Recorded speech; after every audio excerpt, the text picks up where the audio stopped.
അൽസഹാറയുടെ ഗ്രൂപ്പിലുള്ള നേതാക്കൾ പറയുന്നത്, പല പത്രങ്ങൾക്ക് ഇൻ്റർവ്യൂ കൊടുത്ത് പറയുന്നത്, ഇവരുടെ സ്നേഹം ഇപ്പോഴും അസാദിൻ്റെ കൂടെയാണ്.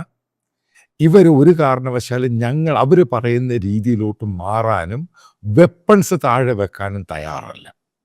ഇതാണ് ഇവരൊന്ന് പറയുന്നത്. രണ്ടാമത്തെ പ്രധാനപ്പെട്ട പോയിന്റ് ഇതൊന്നുമല്ല.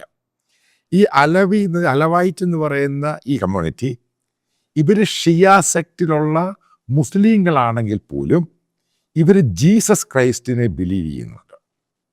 ഇവർ ക്രിസ്തുമസ് ആഘോഷിക്കുന്നുണ്ട്. ഇവർ ബാപ്റ്റിസം, അതായത് മാമോദീസ എടുക്കുന്നവരാണ്.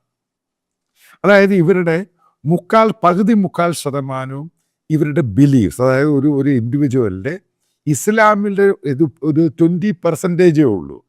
ബാക്കി മുഴുവൻ ഇവർ ക്രിസ്ത്യൻ ബിലീഫ്സ് ആണ്. ഈസ്റ്റർ ആഘോഷിക്കും, ഹോശാന ആഘോഷിക്കുന്നവരാണ്.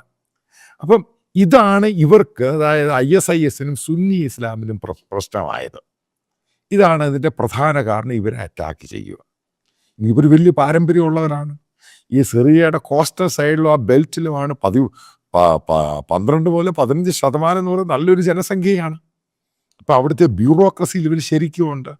ഇപ്പോൾ അസാദിൻ്റെ പട്ടാളത്തിലെ മെയിൻ ആൾക്കാർ ഇവരായിരുന്നു. അപ്പോൾ ഇവർ ഈ പറയുന്ന ആൾക്കാർ ഹിസ്ബുള്ളക്കകത്ത് ഇല്ലായിരുന്നു ഇവർ, പക്ഷേ ഹിസ്ബുള്ളയെ സപ്പോർട്ട് ചെയ്തിരുന്നു. കാരണം ഹിസ്ബുള്ള മുഖാന്തരമാണ് ആസാദ് ഗവൺമെൻറ് അവിടെ പിടിച്ചു നിന്നത്. പക്ഷേ ഇപ്പോഴീ ഹിസ്ബുള്ള ഇല്ലാതായി. ഇവരെ എങ്ങനെയെങ്കിലും തകർക്കുക എന്നുള്ളത് ഈ പറയുന്ന അൽസഹാറ ISIS പഴയ ആൾക്കാരുടെ ലക്ഷ്യമായി. കാരണം ഇവർ അസാദിനോടുള്ള സ്നേഹം, ഇവർ ഈ പറയുന്ന പോലെ വെപ്പൺസ് താഴെ വെക്കാൻ തയ്യാറല്ല.